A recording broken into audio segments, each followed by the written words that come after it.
राधे राधे, जय श्री कृष्णा। दिल्ली का रहने वाला वह लड़का जिसका नाम नितिन है, एक दिन कथा सुन लेता है।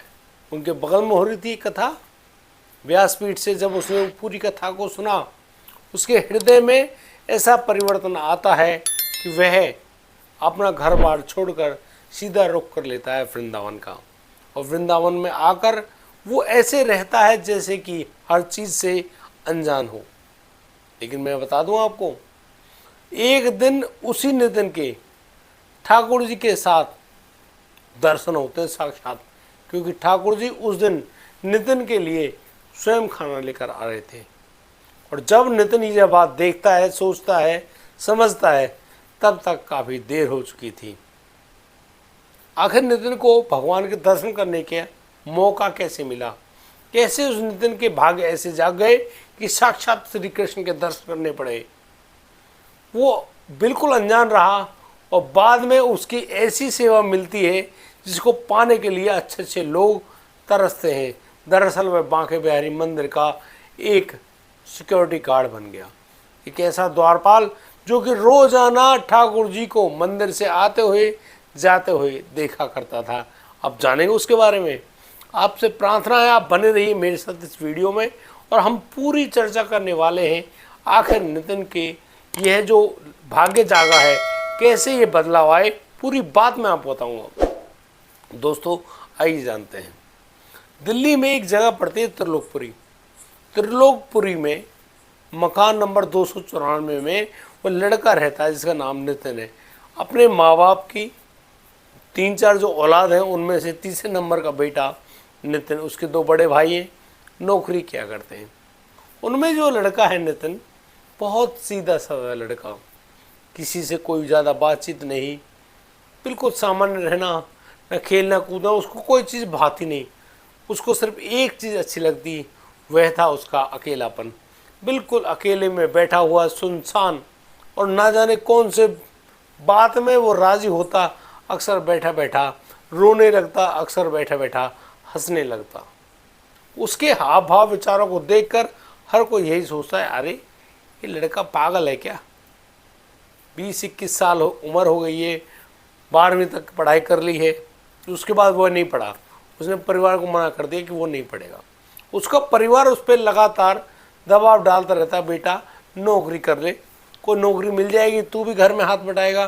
लेकिन पता नहीं क्यों नितिन को ऐसा लगता कि उससे ज़बरदस्ती काम करने के लिए बोला जा रहा है। वो ज़बरदस्ती काम नहीं करना चाहता। बस इसी बात को लेकर उसकी और उसके परिवार की थोड़ी बहुत अनबन चला करती। लेकिन जो नितिन है वो अपने घर में अपनी माँ का जो काम होता उसमें पूरा हाथ बटाता। कपड़ों को धुलना, उनको सुखाना, सब्जी लाना, और भी बहुत सारे किचन के काम होते हैं, सब कुछ किया करता। नितिन बिल्कुल सीधा साधा, अच्छा सामान्य रहने वाला लड़का। एक दिन जब वह मंडी जा रहा था सब्जी लाने के लिए, अचानक से वह सुनता है कि वहाँ जो बगल में मंदिर है, मंदिर में से बड़े अच्छे अच्छे प्रसंग सुनने की बात सुन रहा है। बड़े अच्छे धुन में वहाँ म्यूजिक भी चल रहा है, बड़ी अच्छी अच्छी बात भी हो रही हैं। वो सुनता हुआ जा रहा है। अचानक सब्जी खरीद कर जब वह लाता है, अचानक वह मंदिर के सामने रुकता है और अंदर मंदिर में प्रवेश कर जाता है। वह दिन था नितिन के हृदय परिवर्तन का। अब नितिन वहाँ बैठ गया। व्यास जी व्यासपीठ पर बैठे हुए अपनी कथा कह रहे हैं। कथा हमारे ठाकुर जी की। अब ठाकुर जी की लीलाओं में तो भाई अलग ही स्वाद होता है। जो भी सुन ले बस ठाकुर जी का होकर रह जाता है, और वही हाल हुआ उस नितिन का। नितिन सुन रहा है कि कैसे ठाकुर जी वहाँ गैया चराते हैं, कैसे कैसे काम करते हैं, हंसी ठिठोली बहुत सारी बातें जो उसकी समझ में आई। लेकिन एक बात उसके दिमाग में ऐसी बनी, यार बड़े अजीब माँ बाप हैं, छोटे से लाला से इतना काम। अरे वो कैसे गैयों के पीछे भागेगा, कैसे उनसे काम करेगा? अरे कोई गैया उसको सिंगिंग मार दे। वो इस बात को सुनकर काफ़ी ज़्यादा विचलित होता है।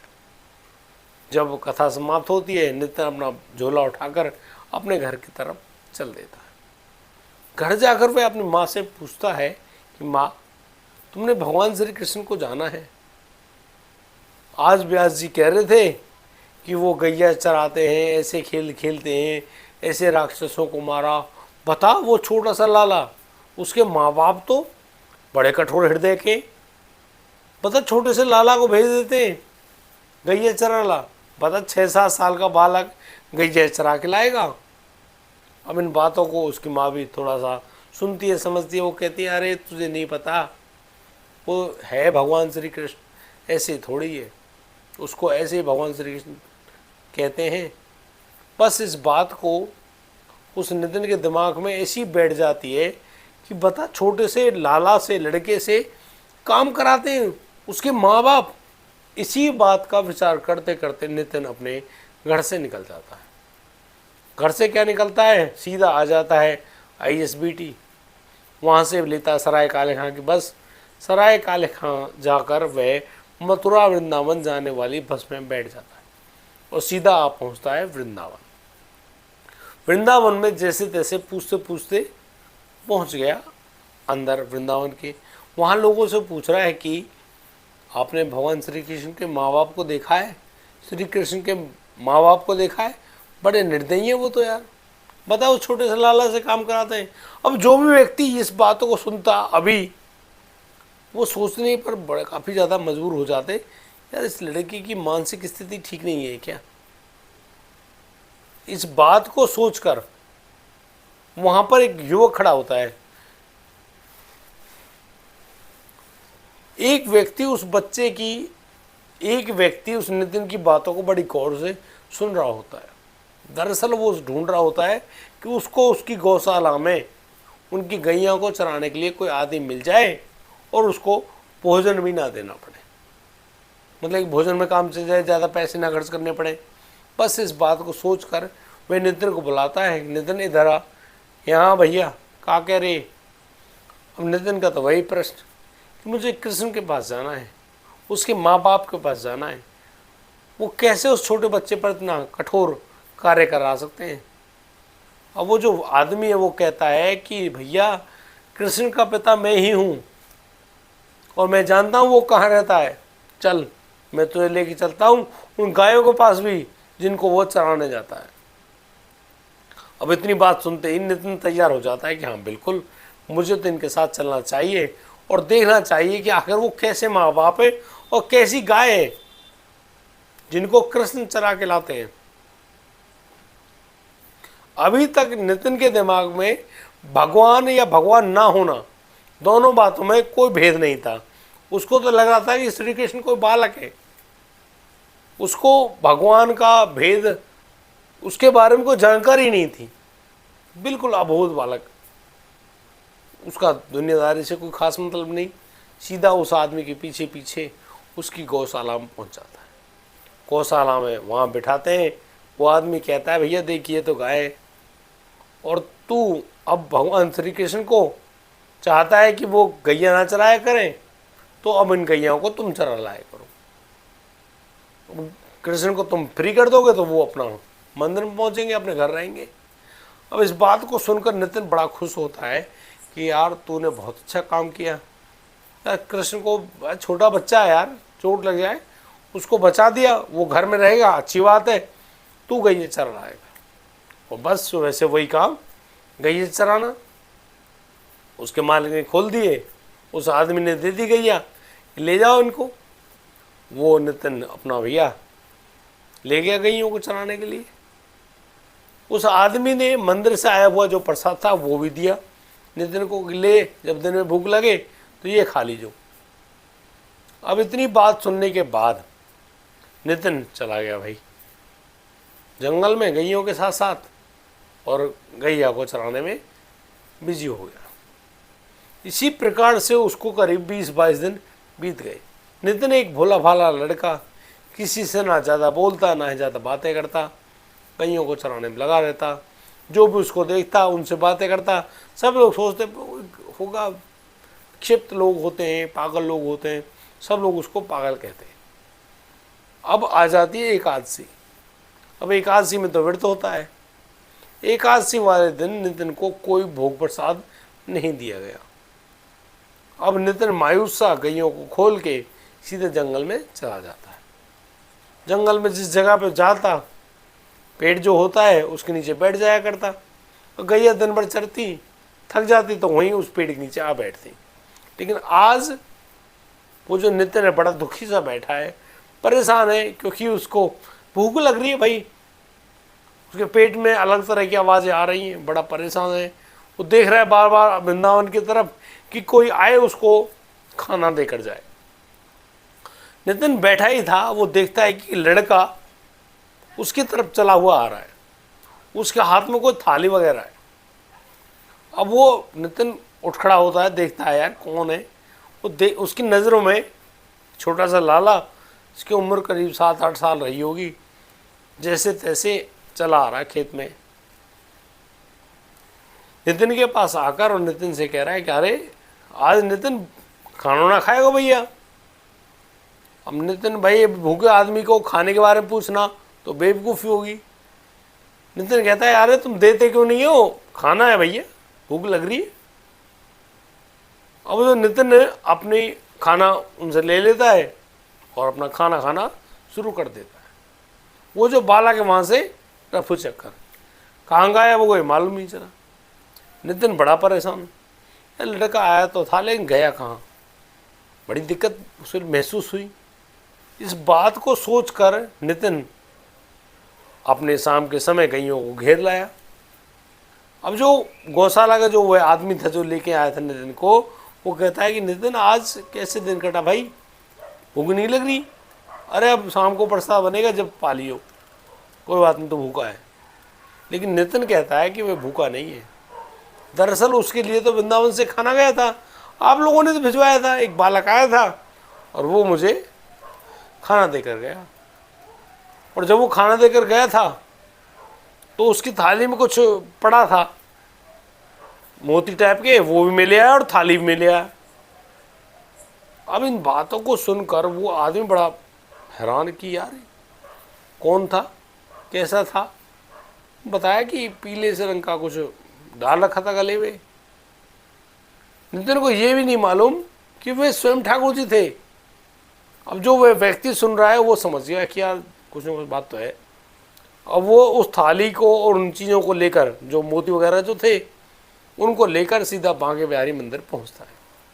पुजारियों से बात करता है, कहता है कि आज तो वो ऐसे ऐसे बात कह रहा है, लेकिन जो उसके हाथों में जो थाल और वो जो चीज़ थी जो मुट्ठी बंद की हुए थे, गोस्वामी ने पूछा इस मुट्ठी में क्या है, और ये थाल तो मंदिर का है, तेरे पास क्या कर रहा है? तो वो बता रहा है कि वो लड़का बता रहा था भाई कोई खाना आया है और इसी थाली में आया था। अरे ये तो मंदिर की थाली है। जैसे ही ये बात हुई उसने अपने हाथ की मुट्ठी खोली, मुट्ठी में वही मोती। अरे ये तो भगवान ठाकुर जी के मोती है, माला है गले की। उन्होंने जैसे ही मंदिर में अंदर देखा तो ठाकुर जी की जो माला है वो अधूरी टूटी हुई है, कुछ है, कुछ मोती गायब है। यानी कि वो मोती भी उन्हीं ठाकुर जी के थे। और ठाकुर जी जिस थाली में भोजन करते हैं, प्रसाद पाते हैं, वही वह थाली थी जो उस नितिन को मिली थी। अब सब लोग बड़े हैरान हुए, यार कौन लड़का है जिसके लिए स्वयं ठाकुर जी गए हों प्रसाद लेकर। भाई उनके सानिध्य में रहने वाले गोस्वामी को तो पता है आखिर ठाकुर जी की लीला क्या होती है। बस इसी तरीके से वो लोग बड़े हैरान भी हुए। उन्होंने सोचा कि भाई ऐसा है, तू उस लड़के से हमें मिलवा। अब वो लड़का नितिन जब बांके बिहारी मंदिर आया तो उसे देखकर सभी लोग नतमस्तक हो गए, झुकना भी था, सब दंडवत प्रणाम। अब सबको देखकर नितिन हैरान, यार ये क्या कर रहे हैं। सभी लोग कह रहे हैं यार तुम तो बहुत बड़े आदमी हो भैया, स्वयं ठाकुर जी दर्शन दे रहे, भोजन प्रसाद आपको दिया है, बड़ी अजब की बात है भाई। नितिन हैरान, भैया ये क्या कर रहे हो, मैंने कुछ, अरे भूख लग रही, कोई आएगो रोटी देगो और जयराम जी की, बिल्कुल सिंपल सी बात। अब सभी गोस्वामी उस लड़के से कहने लगे कि अब तुम्हें इस मंदिर में रहना है। अब वो लड़का पूछता है मंदिर में तो रहना है, रह लेगा, लेकिन काम क्या करना है। अब सभी गोस्वामी कहते हैं इस भगत आदमी से क्या काम कराना भाई, बिना काम करे वो रह नहीं सकता। नितिन अपनी बात सुनकर कहता है भाई काम तो मुझे देना पड़ेगा। तो गोस्वामियों ने मीटिंग करके एक काम दे दिया कि तुम्हें रात के समय यहाँ पहरेदारी करनी है, नींद आए तो भले सो जाना, कोई दिक्कत नहीं है। ठीक है, नितिन राजी। उस रात से वो तैयार। रात हुई 10 बजे करीब मंदिर के पट बंद हुए और गोस्वामी अब उनसे कह गए कि अब ठाकुर जी तुम्हारे हवाले, देखना ये कोई लीला ना करे तुम्हारे साथ। नितिन ने लाठी ठोक के कहा कि ना, बिल्कुल कोई लीला ही नहीं है, तुम परेशान क्यों होते हो। अब नितिन पहरेदारी पर टिक गया। लगभग 10:30 बजे के करीब कोई बालक उस दरवाजे से बाहर निकलता है। दरवाजा खुला नहीं, लेकिन दरवाजे से बाहर निकला। नितिन देखकर हैरान कि यार दरवाजा भी नहीं खुला, यार बालक कैसे निकला और ये कहाँ जा रहा है। और वो जैसे ही सीढ़ियों से नीचे उतरे और गली में चल दिए। अब नितिन भी पीछे पीछे कि देखूँ सही कहाँ गए हैं। थोड़ी देर में पता चला कि वो तो दिखने बंद हो गए, कहाँ गए मालूम नहीं चला। नितिन परेशान होकर वापस मंदिर में आ बैठा गेट पर। सुबह जैसे ही करीब 3 बजे होंगे, वही लाला वापस आता हुआ दिखाई दिया। जैसे आए और वहां पर तो कहानी कुछ और। नितिन ने रोका, पूछा कहाँ से, रात को तो यहीं रहना था मंदिर में और अब कहाँ से आ रहे हो। तो वो तो थे ठाकुर जी, लेकिन वो जताएंगे थोड़ी। वो कह रहे ना यार, मैं तो बस यहीं घूमने गए हो। ना घूमने घूमने कुछ ना, बता भैया कहाँ गए थे। कि भाई हम गए थे निधिवन।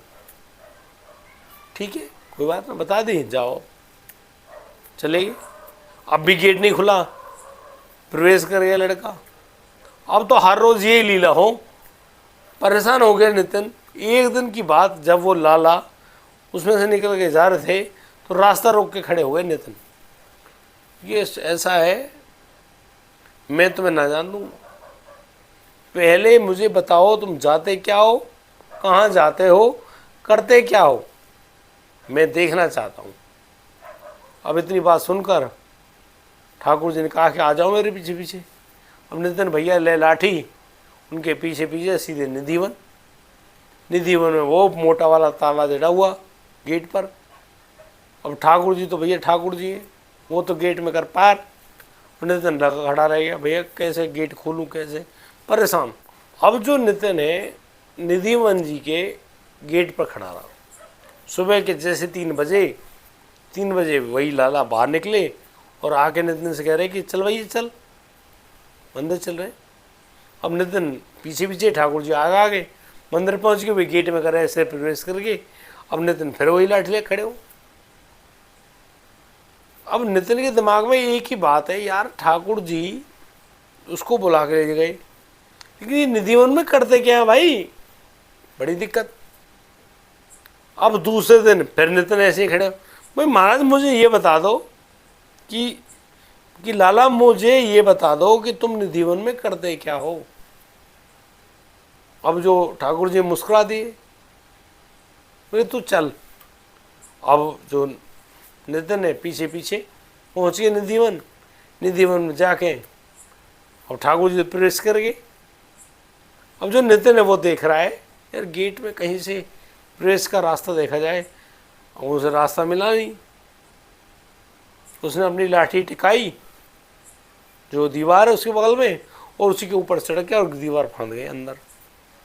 और जैसे निधिवन जी में अंदर गए, अंदर देखो तो मानव प्रकाश, भाई क्या म्यूजिक है, क्या संगीत चल रहा है, क्या ठाकुर जी, आए हाय क्या लीला है निधिवन जी में। निकुंज का वही रस, सभी लोग रस में डूबे हुए बड़े आनंद में। ठाकुर जी, हमारी लाडली जो उनकी सखियाँ एक दूसरे को महावर लगाती हैं, कभी उनको पान खिला रही हैं, कभी सुंदर सुंदर उनकी निकुंज लीला चल रही है। उसी निकुंज लीला को देखकर बड़े ही हैरान हुआ नितिन ये सब वहाँ लता पताओं के बगल से छुप कर देख रहा था। अचानक ठाकुर जी को कुछ ऐसा अनुभव हुआ कि उनको कोई देख रहा है, और इसी हड़बड़ाहट में ठाकुर जी जैसे खड़े हुए, ठाकुर जी गले से माला टूटकर नीचे गिर गई। ठाकुर जी तुरंत अंतर्ध्यान इधर उधर हो गए अब वो जो नितिन है वो देखता है यार ये कहाँ गए, वो खड़ा होता है और तुरंत उस माला को जो ठाकुर जी की टूटी थी उसको अपने हाथों में इकट्ठा कर लेता है कि लाला जब मिलेगा जब दे दूंगा। बस इस बात को सुनकर उस पोटली को लेकर अपने साथ गेट के पास आ गए नितिन। ठाकुर जी तुरंत आए, भाई चल नितिन। अब ठाकुर जी ने हाथ पकड़ा नितिन का और बंद गेट में से ही पार निकाल दिया। नितिन ठाकुर जी के पीछे पीछे सीधे मंदिर पहुंच गए। टाइम हो रहा था उस समय 3:30 बजे का, और 3:30 बजे को 10 मिनट बाद ही गोस्वामी वहाँ पधार गए। उन्होंने पट खोलना चाहा मंदिर को। इतनी मंदिर की पट खोलने की बात आते ही नितिन ने गोस्वामी जी को रोक दिया कि ना जी ना, अभी मंदिर मत खोलो, लाला अभी तो आए हो, अभी आए हो, हाँ अभी आए हो, वहाँ गए हुए तो निधिवन, मैं उनके संग गया हो। गोस्वामी ये बड़े हैरान, अरे भैया ये क्या कह रहा है। नितिन ने कहा हाँ जी बिल्कुल बात सत्य है, और देखो जेब में से निकाल के माला दिखाई, ये रही माला, कि वहाँ टूट के गिर गई, मैं या उठा लाया। अब इस पूरी बात को गोस्वामी बड़े गौर से सुन रहे हैं, और गोस्वामी साहब सीधे कहते हैं कि यार तू ठीक है कह रहा है, लेकिन जैसे 4 बजे गोस्वामी जी अंदर, भाई आरती पूजा हमें तो करनी है। अब नितिन बार बार उनसे कह रहे हैं कि ना जी ना, अभी तो आए हो, अभी वो सो रहे होंगे, आराम कर रहे होंगे, तुम उन्हें अभी जगा दोगे। लेकिन गोस्वामी कहाँ मानने वाले, वो सीधे अंदर मंदिर में गए, और जैसे उन्होंने लाइट जलाई ठाकुर जी की देखी तो गले माला नहीं, तो माला तो नितिन के पास है। अब मंदिर के गर्भगृह का गेट का ताला भी गोस्वामी ने खोला, सब कुछ गोस्वामी जी ने खोला। गोस्वामी जी सोच रहे हैं कि यार मंदिर के अंदर यह लड़का प्रवेश तो नहीं कर सकता, लेकिन उसके दिमाग में एक ही बात आई कि जरूर ठाकुर जी इसके साथ लीलाएं कर रहे हैं, और ऐसी लीलाएं जिसके पीछे हर कोई हैरान रह जाए। सभी लोग हक्के बक्के रह गए। सभी लोगों ने उसको दंडवत प्रणाम के नितिन को। नितिन से कहा भैया तुम तो बड़े महान महापुरुष हो, जो स्वयं ठाकुर जी के साथ बातचीत करते हो, उनके संग उनकी निकुंज लीला में जाते हो, और तुम अपने ऊपर कोई बात लेते भी नहीं हो, ना स्वीकार करते हो। भाई तुम तो बड़े गजब के आदमी हो। उसी दिन से मैं आपको एक बात बता रहा हूँ, जो बांके बिहारी मंदिर है ना, वहाँ पर मंगला आरती नहीं होती है। आपको मालूम है इस बात के बारे में? नहीं मालूम होगा, आज बता रहा हूँ आपको कि ठाकुर जी के बांके बिहारी मंदिर में मंगला आरती नहीं होती है सुबह की, क्योंकि उस समय हमारे ठाकुर जी निधिवन जी में निकुंज लीला से वापस लौटते, थके आ रहे, थोड़ी बहुत देर आराम कर लें। और हाँ, मैं बड़ी ज़रूरी बात आपको बताना भूल गया कि हमारी जो भाषा में जो पुट है ना, वो ब्रज भाषा का है। कई बार हमारी भाषा तब्दील हो जाती है, ज़्यादा नहीं बोल पाते हैं, ब्रज भाषा का टच। अब ब्रज की लीला है, ठाकुर जी का नाम है, तो वहाँ पर ब्रज भाषा का आना स्वाभाविक है, मैं भी मानता हूँ।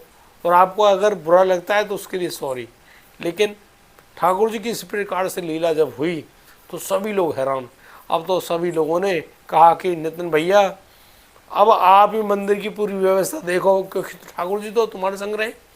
अब नितिन जी जो हैं उन्होंने कहते हैं कि भैया आप तो मैं तुम्हारी चौकीदारी भी ना करता, अपनी चौकीदारी करवा लो, मैं तो यहीं रहूँगा लाला ढोरे।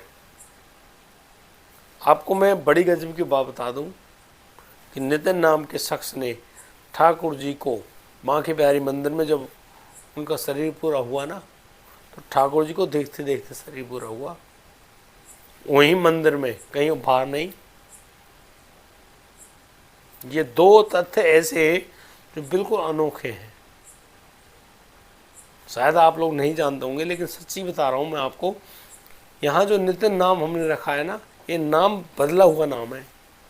उनका असली नाम तो कुछ और था, और तब से ही बांके बिहारी मंदिर में मंगला आरती होनी बंद हो गई, क्योंकि जब से उस नितिन ने उस नितिन लीला का बखान किया ना, सभी लोग नतमस्तक हो गए, प्रणाम करने लगे कि यार तुम तो बड़े गजब के आदमी हो, जो तुमने स्वयं ठाकुर जी को ऐसी लीला में देखा है। और स्वयं ठाकुर जी ने भी उनको इस प्रकार के दर्शन दिए हैं। बिल्कुल सूरदास जैसे। देखिए आज हमने नंगम नंगा, ठाकुर सूरदास जी का एक पद है ना, उसके बारे में बात कर रहा हूँ। बाकी आपको कैसी लगी ये वीडियो, कैसी लगी ये जानकारी, आप लोग हमें हमारे कमेंट बॉक्स में कमेंट करके ज़रूर बताएं। और ऐसे ही रोचक के से लेकर आएंगे कल।